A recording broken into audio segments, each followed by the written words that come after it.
그러니까 백신 맞기 48시간 전에 맞을 부위 어깨나 이두 운동을 하면은 백신은 어느 정도 효과를 부여할 수 있을 것 같다. 안녕하세요. 슬기로운 운동생활입니다. 네, 이제 코로나 부스터 샷을 맞아야 될 시기잖아요. 그래서 이번에는 백신 관련된 컨텐츠를 좀 다루려고 합니다.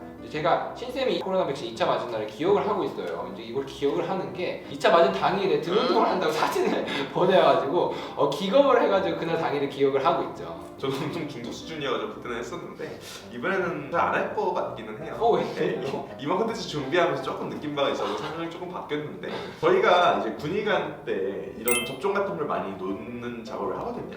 접종 놓을 때 항상 이제 친구들이 많이 질문을 하는 게 백신 맞은 날 운동하면 안 되냐, 안 하면은 이제 얼마나 하면 안 되냐, 이제 이런 이야기를 많이 들었던 것 같거든요. 네, 저도 이제 이런 질문을 많이 받았는데 이런 질문을 받으면 보통 이제 하루 이틀 정도는 운동을 쉬어라라고 이제 말씀을 드리고 그 중에서 몇몇 분들은 이제 계속 반복적으로 물어봐요. 정말 오늘 하면 안 되냐, 다른 운동 해면 안 되냐 이렇게 물어보는데 그러면 맞은 부위 쪽은 하지 말고 하체 운동 위주로 하셔라라고 이제 답변을 드리곤 했습니다. 네, 저도 2차 당시에 등 운동을 했던 이유가 원래는 레그데이였어요. 어. 하체 운동하는 날이었는데 심각한 부작용이랑 이제 하체 운동 같은 좀 볼륨이 큰 운동을 같이 하면은 좀 무리일 수도 있을 것 같아가지고 어느 정도 컨트롤하면서 등 운동을 했던 거거든요. 그리고 뭐 나름 의사니까 이제 어느 정도 안 좋은 상황이 처해도 이제 셀프로 어느 정도 진단이 될 수 있을 거다라는 이제 자신감 아닌 자신감도 좀 있긴 있었고요. 그래서 이번 컨텐츠는 이제 백신 맞기 전후에 운동 관련된 얘기를 좀 다뤄보려고 합니다. 저희 컨텐츠 내용 대부분이 이제 단기적인 관점뿐이어가지고 사실 궁금하신 것도 백신 이제 하루 이틀 전후의 내용이실 거잖아요. 그렇죠.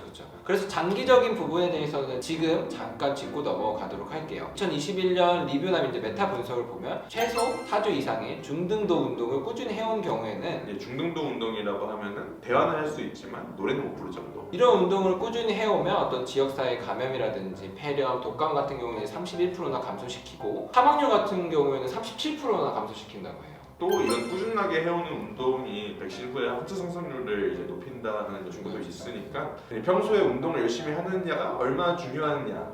뭐야? 평소에 운동을 해오는 거의 중요성이 여기서 다시 한번 강조가 되고 있는 거죠. 이제 그 본론으로 다시 넘어가가지고 백신 맞기 전후 하루 이틀 운동을 쉬는 것만으로도 종이 쑤시는 저나 아니면 당신 같은 분들을 위해서 준비를 해왔습니다.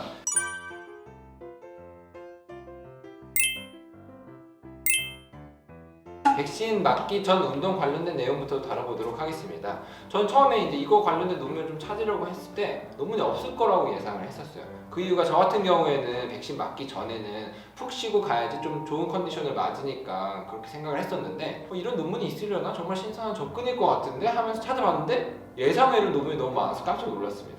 사실 저 같은 경우는 백신 맞고 쉬어야 되니까 그래서 오히려 그 전에 운동을 빡세게 하고 하니까 약간은 관점이 다르기는 한데 아무튼 보면은 이제 두 가지 경우로 나눠요. 하나 같은 경우는 마라톤 같이 이렇게 장기간 고강도의 운동을 하고 난 경우거든요. 장기간의 스트레스에 노출이 되면은 노출 이후 2시간에서부터 24시간까지 오히려 면역력을 떨어뜨린다라고 해요. 그러니까 백신 효과도 떨어지고 다른 질환이나 부작용에 걸릴 확률도 높아지는 거죠. 네, 두 번째는 중등도의 운동입니다. 유산소 운동, 근력 운동을 모두 포함을 하지만 이제 재미있는 점은 근력 운동 같은 경우에는 백신을 맞는 팔, 보통 주로 안 쓰는 팔이 맞잖아요. 이 팔에 이두 운동이랑 어깨 운동을 하고 백신을 맞았다는 거예요. 보면은 이제 근력 운동이 약하게 한 것도 아니에요. 원하면 거의 85%로 한 50렙 정도를 했다고 하니까 적게 한 건 아니죠. 아무튼 시간은 좀 다양하기는 했어요. 48시간 전에 한 그룹도 있고 6시간 전에 한 그룹도 있고 심지어 백신 맞기 직전에 한 그룹도 있고요. 바로 직전에? 이런 강도의 근력 운동을 한 경우에는 항체 생성률 그러니까 백신 효과를 이야기하는 거죠. 이게 더 높았다고 합니다. 이게 이제 뭐 시간별로는 차이가 없었으나 운동을 쉰 다른 그룹과 비교를 해서 효과가 있었다는 거예요. 사실 저 같은 경우에도 이제 백신 맞기 전날에 운동을 한 거지 백신 맞기 직전에 운동을 하지 않았었거든요. 근데 운동을 백신 맞기 직전에 한다고 하더라도 문제가 안 생기고 오히려 효과가 더 좋다라고 이야기하니까 좀 특이하죠. 맞아요. 그리고 이제 다른 논문에서는 효과뿐만이 아니고 백신 맞기 직전에 운동을 했을 때 부작용도 더 적었다고 해요. 효과는 좋고 부작용은 적고 시간도 이제 완전 퍼펙트하게 사용할 수 있고 사실 저 같은 경우는 이제 거의 매일 운동해서 차이는 거의 없을 것 같기는 한데 아무튼 당일에도 운동을 할 수 있다니까 이용할 수 있는 여지는 있는 것 같아요. 근데 사실 이제 이런 연구들 같은 경우는 독감이나 이제 폐렴 백신에 대한 연구들이 대부분이기도 해요. 네, 코로나 백신은 아직 없습니다. 사실 얼마 안 됐잖아요. 이것 때문에 걱정이 되시는 분들 같은 경우는 48시간 전에 운동을 하나 아니면 직전에 운동을 하나 이제 거의 차이는 없었다라고 그쵸. 이야기를 하잖아요. 그러니까 백신 맞기 48시간 전에 맞을 부위 어깨나 이두 운동을 하면은 백신에 어느 정도 긍정적인 효과를 부여할 수 있을 것 같다. 그러니까 이틀 전에 한번 운동을 해보시는 것도 괜찮은 방법일 것 같습니다. 이제 백신 이후 운동 관련된 얘기를 좀 다뤄보도록 하겠습니다.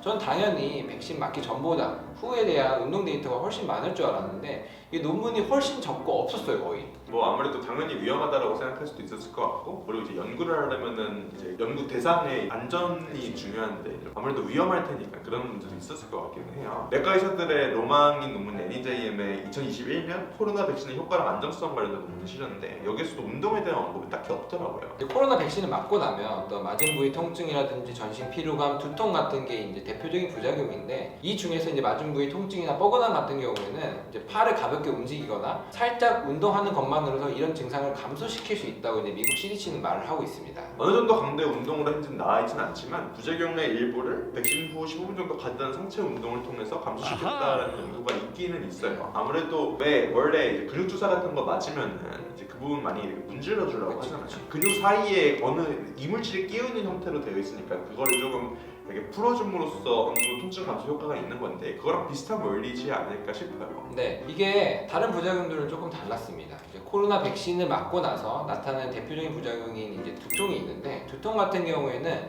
일상적인 움직임만으로도 42%가 이 증상이 악화되었다고 합니다. 이렇게 부작용 자체에 대해서는 백신 후에 운동을 하는 것이 긍정적인 효과도 있고 부정적인 효과도 있고 그런 것 같긴 한데 어느 나라나 기관들에서 이제 운동을 하지 말라고 하잖아요. 이제 그런 이유가 다 있어요. 이제 아나필락시스라고 하는 게 있거든요. 일종의 자가 면역 반응인데 막 혈압도 감소시키고 호흡곤란도 생기는 그런 심각한 부작용이에요. 이게 백신 맞고 4시간 정도 이내에 생길 수도 있고 그리고 또 다른 부작용인 이제 피로감이나 통증 같은 경우에는 백신 맞은 지 하루 이틀 내에 언제든지 생길 수 있단 말이죠. 문제는 지금 이런 증상이 운동 후에 생기는 피로감이나 근육통이랑 이제 거의 구분이 안 간다는 거예요. 그래서 백신의 부작용에 의한 건지 아니면 내가 운동을 해서 이런 건지 이게 파악이 안 된다는 말이죠. 맞아요. 이제 신쌤 말로는 이런 증상들이 겹칠 수 있기 때문에 백신 맞고 난 하루 이틀 내에는 운동을 좀 피하는 게 낫겠다라는 말씀이신 것 같아요. 그럼 이런 증상들이 겹치지 않고 어떤 근손실이 일어나지 않는 시점, 그 시점이 언젠지 이제 궁금해하실 것 같아요.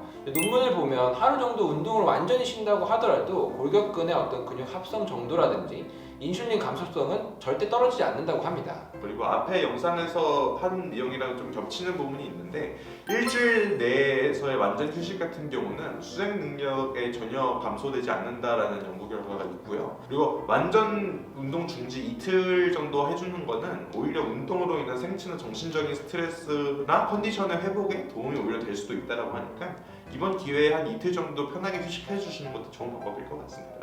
네, 그래서 본인이 느끼기에 뭐 고열, 심장 통증, 전신 근육통 등의 어떤 운동에 저해되는 요인이 없거나 아니면 본인 컨디션이 이전과 같다 싶으시면 천천히 2-3일이 지난 시점부터 운동을 하시면 될 것 같습니다. 자, 이제 마무리를 지어보도록 하겠습니다. 어떤 꾸준한 운동은 감염병으로부터 우리 몸을 보호할 뿐만 아니라 백신을 맞고 난 다음에 직접적인 항체 생성률에도 긍정적인 영향을 미칩니다. 뿐만 아니라 이 코로나 관련된 부정적인 심리로부터 사람들을 보호한다는 연구들도 있었어요. 그러니까 멘탈 케어도 해준다는 말이죠. 그렇죠. 그러니까 거기다가 이제 단기적인 효과, 그러니까 백신 맞기 전에 하는 단기 운동 같은 경우도 백신 이후의 부작용을 줄이고 그리고 효과 지수도 높여준다고 하니까 일석이조의 병원에서 할 수 있겠죠. 다만 백신 이후에 운동을 하는 거는 부작용마다 조금씩은 다를 수는 있겠지만 어쨌든 간에 부작용과의 감별이 잘 안 될 수도 있으니까 그렇죠. 가능하면 안 하는 게 좋겠다. 그러니까 2-3일 정도 푹 쉬어주시고 그 이후로부터 본인의 컨디션이나 부작용의 유무에 따라서 천천히 운동량들을 올려가시는 게 제일 현명한 방법일 것 같습니다. 네, 코로나 발생한 지 벌써 2년이 넘었어요. 정말 길죠. 길죠. 지쳐가는 것 같아요. 네. 빨리 좀 종식이 돼가지고 마스크 없이 운동하는 날이 왔으면 좋겠습니다. 지금까지 해가지고 저희 영상이 도움이 되셨다면 구독, 좋아요 부탁드릴게요. 감사합니다. 안녕.